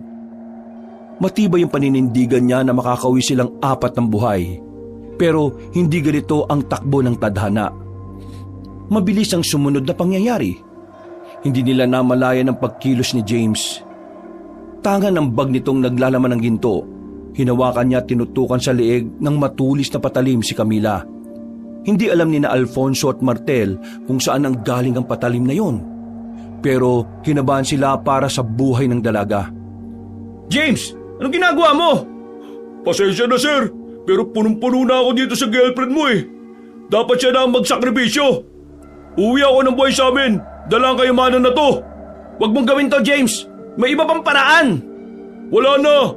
Sinabi na ng aswang na wala, di ba? Kaya ako na gagawa ng paraan.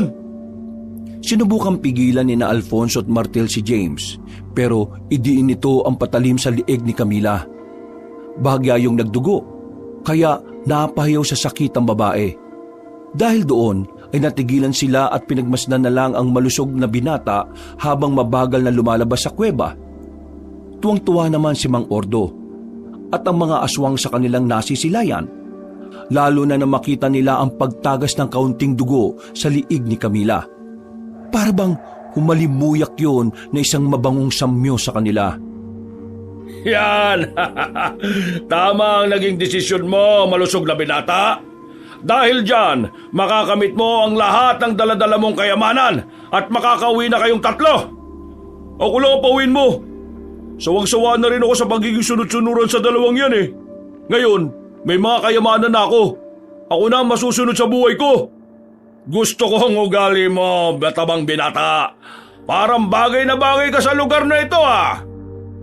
Huwag mo akong pinaglililin lang. Hindi ako magtatagal sa lugar na to, no? Ibibigay ko lang ang babaeng to kapag may nakita kong lagusan pabalik sa amin. Humalakak lang si Mang Ordo, habang ang mga aswang sa likuran niya ay tila sabik na sabik ng makatikim ng sariwang karne at dugo ng tao. Sina Alfonso at Martel naman ay umiisip na ng paraan kung paano may liligtas si Camila. At nakahanap na nga sila ng tiyempo dahil habang lumalakad palapit sa mga aswang si James ay nadulas ito. Napaiktad sila pareho ng dalaga. Tumilapo naman ang patalim niya kaya ubod lakas na sinipa ni Camila si James sa muka. Pareho silang gumulong pero mas malapit ang malusog na lalaki sa mga aswang. Habang inaalalayan ni Alfonso ang girlfriend ay sinamantala rin ni Martel ang kaguluhan. Naghagi siya ng natitirang pangontra. Tinamaan ng ilang aswang kaya umangil ang mga to habang nanghihina. Tara na! Bilis! Saan tayo pupunta, tol? Sa baryo, tol! Wala na nga silang inaksayang oras. Habang ibang aswang ay humihiyaw sa sakit dahil sa pangontra, ang iba naman ay abala kay James na pinag-aagawan. Hindi na nila nakita ang eksaktong nangyari sa malusog na lalaki dahil tumakbo na sila papalayo. Narinig na lang nila ang pag-ungol ng mga aswang at nang lumingon si Alfonso sa likuran ay nakita niya ang ilan sa mga tuuran na sumusunod. Magmadali na tayo! Sumusugod na yung iba! Mal, kaya mo bang tumakbo ng mabilis? Oo naman! Kung ganon, tara na! Martel, bilis! Tumakbo nga sila at tinakasan ng mga tuuran na humahabol. Nang malapit na silang sa baryo ay may sumulpot sa harap nila na dalawang batang luwad. Nasaan yung asungman ng mga yon ay kapansin-pansin pa rin na bata sila kaya nag-aalangan si Alfonso at Camila na sakta ng dalawa. Anong ginagawa nyo? Mga bata, tol eh! Hindi sila mga ordinaryong bata, mga aswang sila! Isinaboy nga ni Martel ang huling pangontra sa dalawang kalaban. At kitang-kita nila kung paano maglupasay ang mga batang aswang na parang bulating binudbura ng asin. Hanggang sa huminto ang mga yon at unti-unting magsaabo. Natutop na lang ni Camila ang bibig sa sobrang pagkagulat. Gusto niyang maiyak dahil bata pa rin ang tingin niya sa dalawang luwad. Pero wala na siyang nagawa. Dali na guys! Doon tayo sa bahay na yon. Nanggaling ako roon nung isang araw eh. May mga nakita kong pangontra. Palagay ko eh, doon ang galing sina lolo at lola ko noon. Nakita ko may mga lumang bag doon sa isang sikretong silid na magagamit natin. May mga pangontra pa ako nakita ron. Wala na nga silang inaksayang oras. Tumakbo sila papunta sa tinuturong bahay ni Martel. Pero ang mga tuuran ay patuloy pa rin sa paghabol. Nang malapit na sila sa bahay ay tumilapo ng isang tuuran at nahagip sa paanan si Martel. Nadapa ang matipunong binata kaya natigilan din si Alfonso at Camila habang nakatitig sa kaibigan. Sige na, mauna na kayo! Hindi kita iiwan dito! Mamamatay tayong lahat dito kapag di pa kayo... Ha? Hindi na nakapagsalita si Martel dahil sinugod na ni Alfonso ang aswang na sumunggab. Nagpambuno sila at gamit ang buong lakas ay nabuwal ang tuuran. Inalalayang kagad ni Camila si Martel habang si Alfonso ay kumuha ng kahit na anong mapupukol sa aswang. Buong lakas niyang pinalo na matigas na bato ang tuuran at napuruhan ang ulo nito. Bumagsak yun sa lupa at nangisay-ngisay, at nang makita yun ng isa pang aswang ay nagalit yun. Kaya sumalakay yun. Doon na nga naisip ni Alfonso na gamitin ang kanyang baril na nirereserba niya sana. Sa pulsa noo ang aswang nung humandusi sa sahig na wala ng buhay. Pagtingin nila kay Martel ay nagulat sila dahil halos maputol na pala ang kaliwang paa ng best friend niya. Dahil sa pagsunggab kanina ng tuuran. Diyos ko po, yung paa mo, Martel, nakalaylay na. Iwanan niyo na ako. Makakasagabal lang ako sa inyo. Hindi pwede, uuwi tayo lahat ng buhay. Alfonso, tulungan mo nga ako rito. Umalali nga silang dalawa kay Martel hanggang sa makarating sila sa loob ng bahay. Tinungo nila ang sinasabing silid. Pansamantalang nagpahinga roon habang wala pa nga ang aswang. Binendahan kagad ni Camila ang nakalaylay na paa. Pero sakit na sakit pa rin si Martel. Namumutla pa rin siya dahil sa dami ng dugong nawala. Tol, ito ba yung bag na sinasabi mo? Ituro mo dito yung pangontra. Huwag ka muna matutulog makakauwi tayo. Tumingin ka lang sa amin Uy, Tol! Ayos lang ako. Sige na, kalkalin mo lang yung bag. May nakita ko dyan na mga pangontre. Camila, kunin mo tong lumang dokumento. Ikaw nang umawak niyan. Tol, bakit? Uy, mais ka nga! Mas okay na si Camila ang may hawak niyan. Alam nating lahat na siya ang pinakamaingat sa atin. Huwag kang mag-alala, ayos lang ako. Nanghihina lang ako dahil sa mga dugong na wala sa akin. Saka dito sa pakong nawakwak ng walang iyang aswang na yun. Huwag kang mag-alala, Tol. Hindi ka namin iiwan ni Camila. Kahit na anong mangyari. Binalikan ka nga namin dito Tapos aalis kaming wala ka. Isang malakas na ungol na ang nagpahinto sa kanilang pag-uusap. At mula sa silid na kinaroroonan, sumilip sina Alfonso at Camila sa bintana. Doon na nga tumambad sa kanilang paningin ang mga tuuran at luwad na nakakatipon na sa tapat ng tinataguan nilang bahay. Ano nang gagawin natin ngayon? Naglipanan na sila sa labas. Paano ba tayo makakaalis? Umiisip ako ng paraan. Makakalis tayong 3 rito, mahal. Paano? Mukhang makukorner na nila tayo sa bahay na mahal. Mamamatay na tayo. Huwag mong sabihin yan. Makakalis tayo rito, mahal. Di ba, Tol? May isa pang paraan, Tol Fonso. Hindi ko gagawin yung sinasabi mo. Tol, yun lang ang nakikita kong paraan. Camila, nasa lumang dokumento ni Lola ang instruction.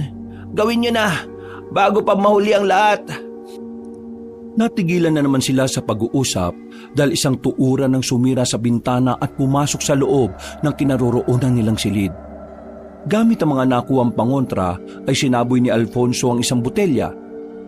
Nang tumama ito sa mukha ng aswang ay nalusaw kagad ito at nagsaabo ng walang ano-ano. Nagulat silang lahat at nagkatinginan. Pero meron na namang isa pang sumulpot mula sa nasirang bintana. Dinambahan na nito si Alfonso pero natakasan niya rin at gumapang siya palayo. Nang mapasandal siya sa isang gilid ay may nakita pa siyang lumang bag. Sa kabutihang palad ay may nakita siya roon na kinakalawang na itak. Nang sumugod ang aswang ay kinuha niya kagad ang kagamitan at saka isinaksak sa mukha ng halimaw. Hindi pa yun basta-basta namatay dahil kumakawag-kawag pa ang mga kamay. Kaya sa tindi ng galit niya ay inikot niya ang itak na nakatusok at saka hinigit ng pakanan. Mamatay ka ng aswang ka! Dahil dito ay tila nahati ang mukha ng tuuran at tuluyan itong bumagsak sa sahig na wala ng buhay. Kumalat ang nangingitim nitong dugo sa katawan ni Alfonso kaya siya napatayo. Eksakto naman na pagharap niya kina Martel at Camila ay may nakita siyang luwad sa kabilang bintana. Huli na nagmakasigaw siya dahil nasira na ang bintana. Napadapa naman ang kanyang girlfriend sa takot sa nakitang aswang na luwad. Tulong, Fonso! Nandiyan na ako! Nadamba naman si Alfonso ng bagong dating na tuuran. Galit na galit yun dahil ito ang asawa ng napatay niya kanina. Pinagkakakalmot siya sa muka pero sinalag niya ito ng mga braso kaya ito ang nadali sa kanya. At dahil na rin sa taranta, kaya winasiwas na lang niya ang kinakalawang na itak. Nang mapansin niyang dudura na siya ng maladagtang laway, ay mabilis niyang isinaboy ang isa pang pangontra na inireserba niya na rin sana. Napatras ang alimaw habang nangingisay at tila natutunaw na parang kandila. Hanggang sa magsaabo na rin ito. Mahal, Fonso, Paglingon ni Alfonso sa matalik na kaibigan ay pinagtutulungan na yun ng dalawang bagong dating na tuuran. Dahil dito ay wala na rin napagpilian ng binata kundi muling gamitin ang baril na tinitipid niya. Dalawang magkasunod na putok ng baril ang pinakawalan niya na kagad tumama sa parehong ulo ng mga aswang. Pagkahandusay ng mga yun sa sahig ay sabay silang lumapit kay Martel na nadagdagan ng malalang sugat sa katawan. Tol, nandito na ako! Aalis na tayo! Tara! Tol, wala nang ibang paraan. Gawin niyo na ang sinasabi ko. Hindi pwede! Kaya nga kami nagpunta dito sa lugar na to, di ba? Para hanapin ka. Hindi pwedeng mangyari to. Makakawit tayo ng buhay. Hindi ko na kaya. Magiging pabigat lang ako sa inyo. Hindi totoo yan. Tulungan mo na ako na akayin siya, dali. Oo, sige. Inalalayan na nga nila palabas ng silid si Martel. Habang binabaybay ang bandang sala ay napansin nila ang silid na paibaba. Nagkatinginan sina Alfonso at Camila na tila nakakaintindihan. Doon nga sila nagpunta at ang pababa na ay eksakto naman na may dumating na dalawa pang luwad. Sumalakay ang mga yon gamit ang mga malalakit nilang dila. Pero hinarang sila ni Alfonso gamit ang kinakalawang na itak. Napahiyaw ang dalawang aswang nang maputol ang kanilang mga dila. Dahil dito ay lalo silang nagwala at sinugod sina Alfonso, Martel at Camila. Sa taranta ng tatlo ay nagmadali silang pumasok sa paibabang silid. Kaya di nila namamalayang putol na ang isang hagdan doon. Dumauso silang tatlo at nagpagulong-gulong hanggang sa baba. Pero kaagad ding tumayo si Alfonso sa kabila ng sakit ng katawan na nararamdaman. Tila hindi niya ininda ang mga to dahil inalala niya kaagad ang girlfriend at best friend. Camila, Martel, ayos lang ba kayo? Ayos lang ako, mahal. Si Martel. Martel, nasaan ka tol? Sumagot ka! Hinanap nila sa dilim si Martel gamit ang flashlight ng mga cellphone nilang halos masira na. Hanggang sa makita nilang mag-angat yun ng kamay mula sa hindi kalayuan. Nilapitan kaagad nila ang nanghihinang binata at inilalayan para makasandal sa isang gilid. Tol, kaunting tiis pa. Makakaisip din ako ng paraan. Tol, kahit kailan ka talaga, matigas talaga ang ulo mo no? Sundin mo na ang sinasabi ko. Camila, please, ikaw na ang gumawa. Habang hindi pa nagdadatingan ng mga aswang. Kapag yung panikbot ang nagpunta rito, siguradong lahat tayo mamamatay. Hindi tol, hindi ako papayag. Wala nang ibang paraan. Mas gugustuhin ko nang magsakripisyo ako kaysa mamatay tayong lahat dito. Kaya please lang tol, hayaan mo na ako. Camila, please. Mangyak-ngyak na binuklat ni Camila ang lumang dokumento at hinanap ang huling pahina. Nang makita niya ang instruction doon kung paano makakalis ng bariluntian ay tuluyan na siyang napaiyak. Don't worry, ayos lang ako, Camila. Sige na, simulan mo na. Kumuha ka na ng dugo sa mga sugat ko. My God, Martel, ayaw kong gawin to. Pero kailangan. Okay lang ako, promise. Dahil doon ay napatras na lang si Alfonso at naiyak na rin dahil hindi niya rin matanggap na ganito ang mangyayari. Napapakuyom na lamang siya ng kamay sa inyi sa sarili dahil wala siyang magawa. Pero alam niya na wala na rin talaga siyang magagawa. Yun na lang kasi ang tanging paraan para makalis sila ng ligtas sa Baryo Luntian. Nang makakuha na ng kaunting dugo si Camila ay nanginginig niyang hinawi ang maruming sahig. Doon niya kasi susulat ang simbolo ng pagtawid sa lagusan. Pero hindi pa man siya nagsisimula ay nakarinig na sila ng ingay sa itaas. Hanggang sa mabusesa nila kung sino nga ang gumagawa ng ingay. Natigilan sila pare-pareho at napatingin sa pinto ng basement hanggang sa mas luminaw at lumakas ang boses na naririnig nila. Si James ba yun? Si James nga! Buhay pa siya! Hindi pa man nabibigkas ng dalagang salita, ay kumalampag na sa taas kasunod ng pagtalsik ni James pa ibaba. Nagulat sila nang makitang humandusay ang katawan noon sa sahig. Punong-puno na ng sugat ang buong katawan pero buhay pa. Nakita pa nilang sinusubukang tumayo ng malusog na lalaki. At walang ano-ano ay napatingin yun sa kanila na parang nabuhayan at nagkaroon ng determinasyon. Sir, Ate Camila, tulungan niyo ako. Nandiyan na sila.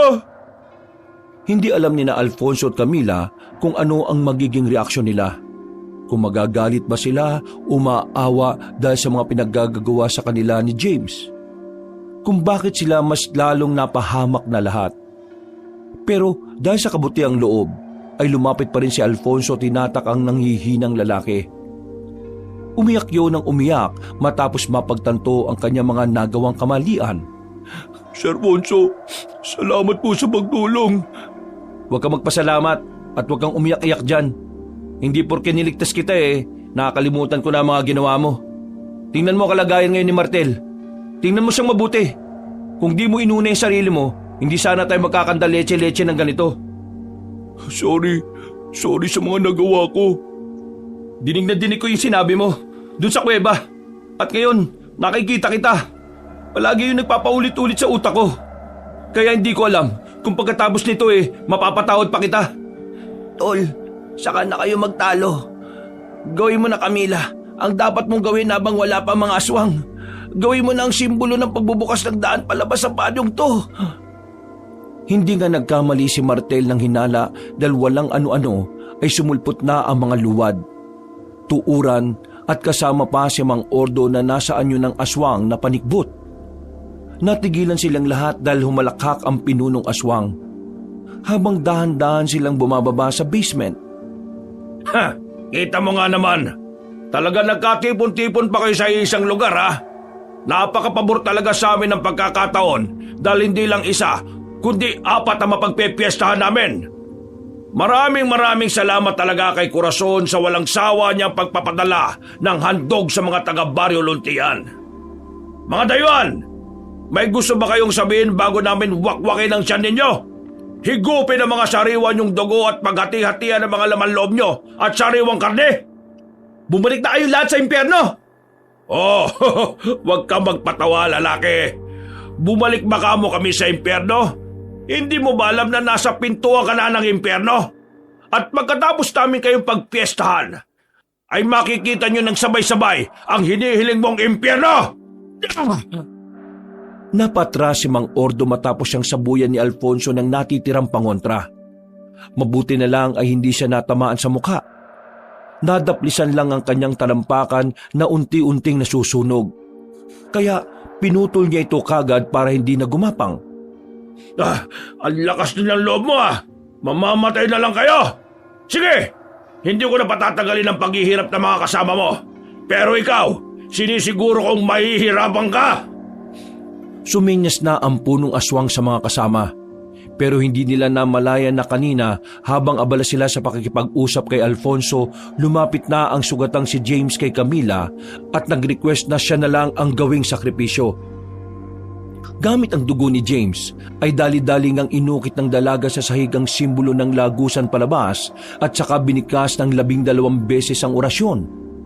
At nang pasalakay na ang mga aswang, ay nagulat na lang sila sa mga sumunod na nangyari. May lagusang nagbukas sa gilid ng pader malapit kay Martel na hinang-hinana. Kahit si Alfonso ay nagulat at hindi inaasahan ang pangyayari. Mahal, Fonso, tara na sa lagusan! Ha? Sige!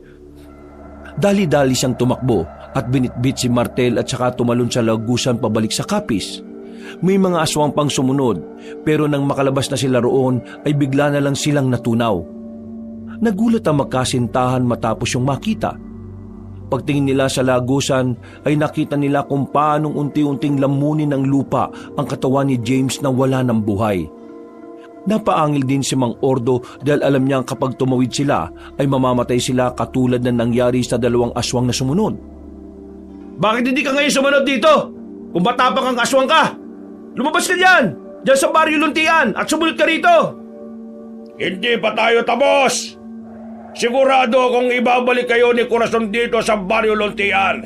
At kapag nangyari yon, sinisiguro ko sa iyo na pahihirapan kita ng gusto bago ka mamatay! Sa palagay mo, papayagan kong mangyari yon? Makukulong na kayo mga aswang sa sinumpang baryo na yan dahil hindi na ako papayag na makapambiktima pa ang manang Corazon na yon! Umangil ng umangil si Mang Ordo pati ang mga aswang hanggang sa unti-unti nang magsara ang lagusan. Nang tuluyan na itong mawala ay nakahinga na sila na maluwag. Pero hindi pa rin nagpakampante si Alfonso kaya naglakad siya palayo. Mahal, saan ka pupunta? Ikaw na munang bahala kay Martel. Dalhin mo siya sa bakasyon ng liblib at babalikan ko kayo ron. May kailangan lang akong tapusin. Pero, Makinig ka na lang, Camila. Nang makita nga ng dalaga ang matinding galit sa mga mata ng kanyang boyfriend, ay hindi na siya umalma pa. Ginawa na lang niya ang gusto ng binata. Inalalayan niya si Martel hanggang sa makarating sila sa bakasyon ng liblib. Tinungo naman ni Alfonso ang barong-barong ni Manang Corazon. Magbubukang liwayway na ng mga abutan niya ang matandang babae na nagwawali sa bakuran. Tumigil yun nang makita siya. Kitang-kita sa mukha ng babaylan ang gulat dahil hindi niya inaasahan na makakabalik pa siya ng buhay. Hindi niya muna pinansin na matandang babae. Nagdire-diretso siya sa loob ng barong-barong habang yun ay nananatili sa labas hawak ang walis tingting. Maya-maya pa ay pinagbababasag niya ang mga kagamitan sa loob ng bahay. Wala siyang itinira sa mga yun. Siniguro niyang walang mapapakinabangan sa mga gamit ng babaylan. Pagkatapos ay lumabas siya at hinarap nga si Manang Corazon. Kitang-kita ang galit sa kanyang mga mata. Bakit mo sinira ang mga gamit ko? Tandaan mong mabuti itong sasabihin ko, tanda. Kapag inulit mo pa sa ibang taong ginawa mong ito sa amin, sinisiguro ko sa iyo na magsisisi ka. Dahil hahantingin kita kahit saan ka pa magtago. Tinatakot mo rin ba ang isang babayla na katulad ko? Hindi kita tinatakot. Binibigyan kita ng babala. Hindi mo kilala kung paano magbigay ng babala ang treasure hunter na katulad ko. Kaya kung hindi ka susunod sa mga sinasabi ko, magtago ka na ngayon pa lang. Dahil sa susunod, hindi lang yan ang mangyayari sa bahay mo. Baka pati ikaw, mabasag ko na rin ang ulo. Naintindihan mo? Hindi na hinintay ni Alfonso na makapagsalita ang matandang babae. Tinalikuran na niya ito at naglakad na palayo. Pero dahil sa insulto, nagalit yon at kinuha ang kahoy sa gilid. Binalak nga ni Manang Corazon na paluin sa ulo si Alfonso. Pero natunugan na siya. Kaya dali-daling binunot ang binata ang baril at pinaputukan sa ulo ang matandang babaeng babaylan. Patay itong humandusay sa sahig pero pinagmasdan lang siya ng malamig ng binata. Pagkatapos ay sinunog na niya ang bahay ng babaylan kasama ito at siniguro na wala nang mabibiktima pa kahit na kailan. Pagbalik niya sa bakasyon ng liblib ay naabutan niya si Camila na nakaupo sa pintuan at umiiyak. Tumakbo siya palapit sa nobya at nang makita siya noon ay mas lalong humagulgol. Wala na si Martel. Patay na siya, mahal. Iniwan na tayo ng best friend mo. Napayak na lang din si Alfonso dahil namatay nga ang matalik niyang kaibigan. Sobrang sakit para sa kanya dahil mahal na mahal niya si Martel na parang isang tunay na kapatid at kapamilya. Malaking parte ng buhay niya nakasakasama ang best friend kaya napahagulgol na rin siya. Dahil sa nangyari ay sinunog na nila ang lumang dokumento ni Lola Imelda upang masiguro na wala nang makakapunta sa nawawalang Baryo Luntian. Inuwi nila ang labi ni Martel sa Maynila at binigyan ng maayos na libing. At dahil sa insidenteng yon ay tumigil na rin sila sa pagiging treasure hunter. Gamit ang naipon nilang pera ay nagtayo sila ng maliit na tindahan na ginto. At nang makaipon pa ay saka naman sila nagpakasal. Siniguro nilang magiging magarbo ang pagdiriwang na yon.